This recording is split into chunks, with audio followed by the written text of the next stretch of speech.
अभी इसमें कोई शक नहीं है कि बिहार में सरकारी नौकरी की तैयारी करने वाले युवाओं के लिए बहार है।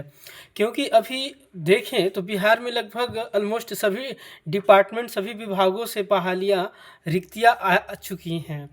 अगर अच्छी-अच्छी वैकेंसी आई हुई है। आज ही बिहार दरोगा का वैकेंसी आया जिसमें पदों की संख्या लगभग 1799 है।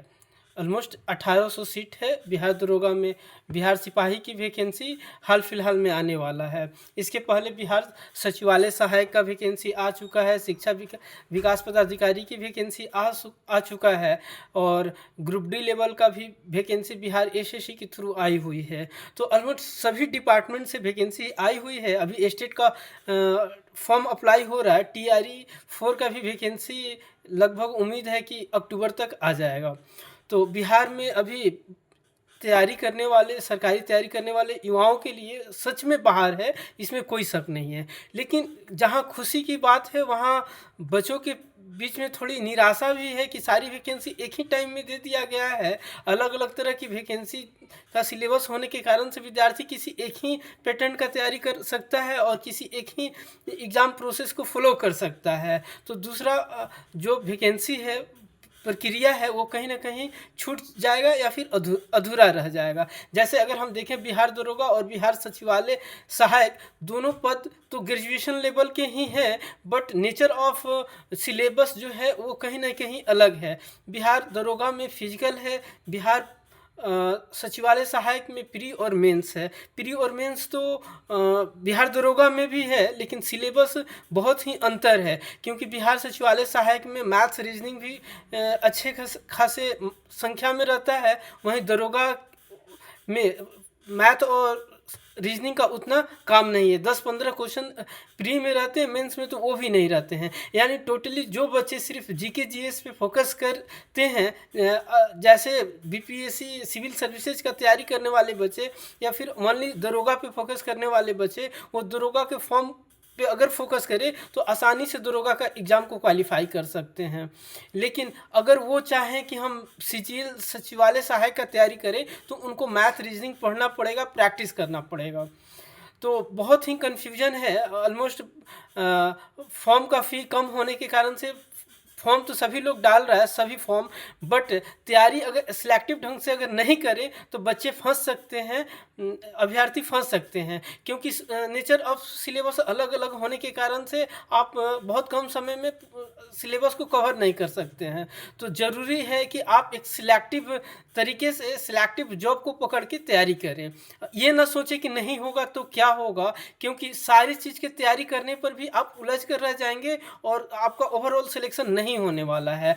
यहाँ आपको सिर्फ ये नहीं दिखाना है कि मैंने प्री निकाल दिया, मेंस निकाल दिया। आपको ज़रूरत है कि आप एक पोस्ट सिक्योर करें, एक पोस्ट पे सिलेक्शन लें, और ये तभी संभव होगा जब फाइनली आप अपना वो प्रोग्राम बनाएंगे, आप अपना रूटीन बनाएंगे, अपना सिलेबस तैयार करेंगे और अपने सिलेबस के नेचर को समझेंगे कि किस पैटर्न का आपका तैयारी हो चुका है। अब जो लोग शुरू से दरोगा का तैयारी कर रहा है उनके लिए कहीं ना कहीं डिफ़िकल्ट है सचिवालय सहायक का, क्योंकि सचिवालय सहायक में मैथ्स, रीजनिंग अच्छी मात्रा में है और वहाँ फिर मैथ्स, रीजनिंग आपको बहुत अच्छे लेवल में प्रैक्टिस करना पड़ेगा। तो हम यही सलाह देंगे कि आप अपने पहले 1 साल 2 साल से किस तरह से आपने तैयारी किया है उस चीज़ को आप समझें। अगर मैथ, रीजनिंग आपका बहुत अच्छा है, एवरेज भी है, आप प्रैक्टिस में लगे हुए हैं, तो अवश्य ही आप सचिवालय सहायक का फॉर्म भरें, उसका तैयारी करें, एईडीओ का फॉर्म भरें और उसका तैयारी करें। लेकिन आप अभी तक मैथ, रीजनिंग से दूर रहे हैं, तो आप अभी इधर न जाएं। अगर आपका फिजिकल अच्छा है और आप जीके पे पकड़ बनाए हुए हैं तो आपके लिए बहुत आसान है दरोगा का फॉर्म और दरोगा का पोस्ट, क्योंकि वहाँ आपको कम एफर्ट में सिलेक्शन की संभावना ज़्यादा है और वहाँ आपको मोटिवेशन भी मिलेगा, क्योंकि आपका ऑलमोस्ट सब चीज़ पढ़ा हुआ है, सिर्फ रिवीजन करने का ज़रूरत है। और वहाँ नेचर ऑफ जो सिलेबस है वो कहीं ना कहीं आसान है कि एक पैटर्न पे जीके जीएस पढ़ करके आप फाइनल सिलेक्शन ले सकते हैं। वहीं दूसरी तरफ जो एसएससी सीजीएल सचिवालय सहायक है या फिर बीपीएससी एईडीओ है, उसमें सिलेबस जो है मिक्सअप है। एसएससी सीजीएल की तरह मैथ, रीजनिंग भी है, तो बीपीएससी की तरह जीके जीएस भी अच्छे मात्रा में है। तो जो डाइवर्स तैयारी पहले से कर रखे हैं, जिनका मैथ भी अच्छा है, जीके जीएस भी अच्छा है, करंट भी वो कैप्चर कर लेते हैं, तो उनके लिए ये जॉब आसान रहने वाला है। तो इस समय पे वैकेंसी को देख करके, नंबर ऑफ वैकेंसी देख करके आप अपने पैटर्न को ना छोड़ें कि यहाँ वैकेंसी ज़्यादा है तो हम इस चीज़ का तैयारी कर लेते हैं, यहाँ वैकेंसी कम है तो हम इसका तैयारी कर लेते हैं। नहीं, अगर आपका तैयारी बहुत अच्छा है तो वैकेंसी कम भी है तो आप वहाँ सिलेक्शन ले सकते हैं, लेकिन जहाँ आपका तैयारी अच्छा नहीं है वहाँ वैकेंसी, नंबर ऑफ वैकेंसी बहुत ज़्यादा होने के बावजूद भी आपको डिफ़िकल्टी फेस करना होगा, आपके लिए मुश्किल होगा पोस्ट सिक्योर करना।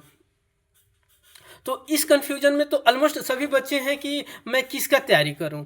तो आपका पहले से जो तैयारी है उसी में आप लगें। आप 1 से 2 महीने में जो दरोगा का वैकेंसी है अभी भरा रहा है, 1 महीने का समय है, ऑलमोस्ट अक्टूबर तक ये फॉर्म भराएगा। तो मैं आपको बता दूं फरवरी से मार्च के बीच में इसका एकदम एग्ज़ाम हो जाएगा, क्योंकि जो बोर्ड ये एग्ज़ाम ले रहा है दरोगा का, वो कोई भी फॉर्म 6 महीने के अंदर ले लेता है, अगर उस पर कोर्ट केस ना हो, एग्ज़ाम रद्द ना हो तो क्या 3 महीना में अगर आपका बेसिक अच्छा नहीं है तो आप उस लेवल का तैयारी कर सकते हैं? आप खुद से पूछें। अगर आप कर सकते हैं तो अवश्य आप उसका फॉर्म डालें और तैयारी चालू कर दें। मुझे नहीं लगता है कि जिनका बेसिक एकदम अच्छा नहीं है जीके जीएस में, वो 3 महीना में तैयारी करके और दरोगा का एग्ज़ाम निकाल सकते हैं।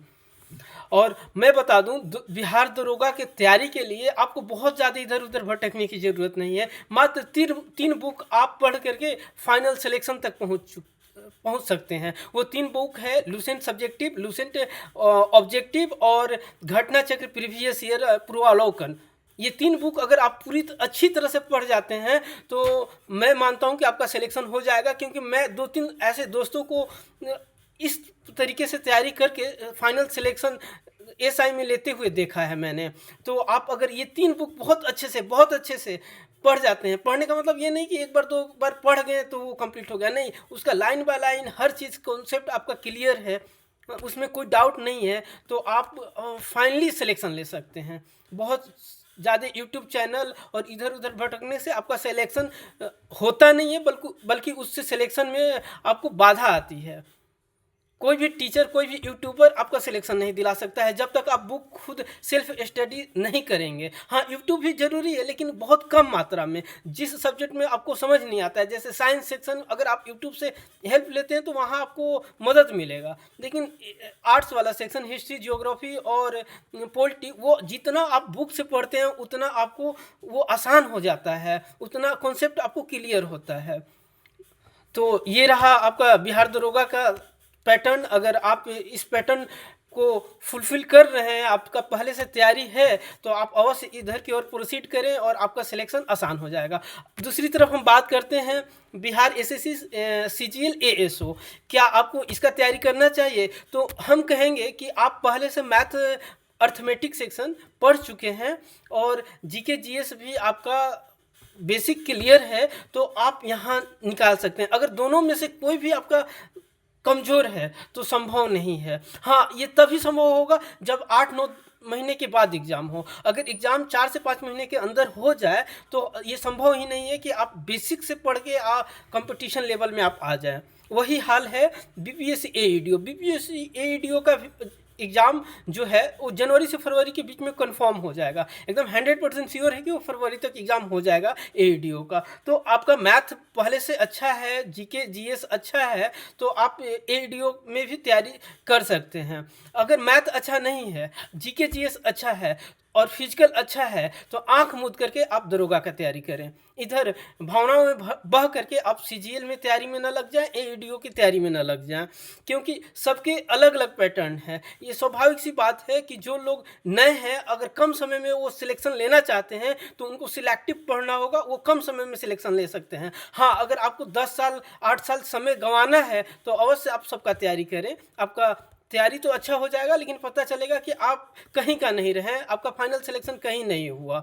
तो यहाँ नॉलेज गेन करने की बात नहीं है, आपको सिलेक्टिव तरीके से जॉब लेना है, एक पोस्ट लेना है, और ये तभी संभव होगा जब आप सिलेक्टिव सिलेबस को पढ़ेंगे, और सिलेक्टिव सिलेबस को तभी पढ़ेंगे जब आप एक सिलेक्टिव टारगेट रखेंगे। सब टारगेट रखेंगे कि सबका हम निकाल लें, तो ऐसा वो संभव नहीं है। प्री निकाल करके कोई झंडा नहीं गाड़ना है, दिखाना नहीं है आपको एडमिट कार्ड की। मेंस का मेरे पास एडमिट कार्ड है, दरोगा का भी, सचिवालय सहायक का भी, एईडीओ का नहीं। सिर्फ आपको एक पोस्ट चाहिए, आप जल्दी से जल्दी कम समय में एक पोस्ट कैसे ले सकते हैं, इस पे मंथन करिए।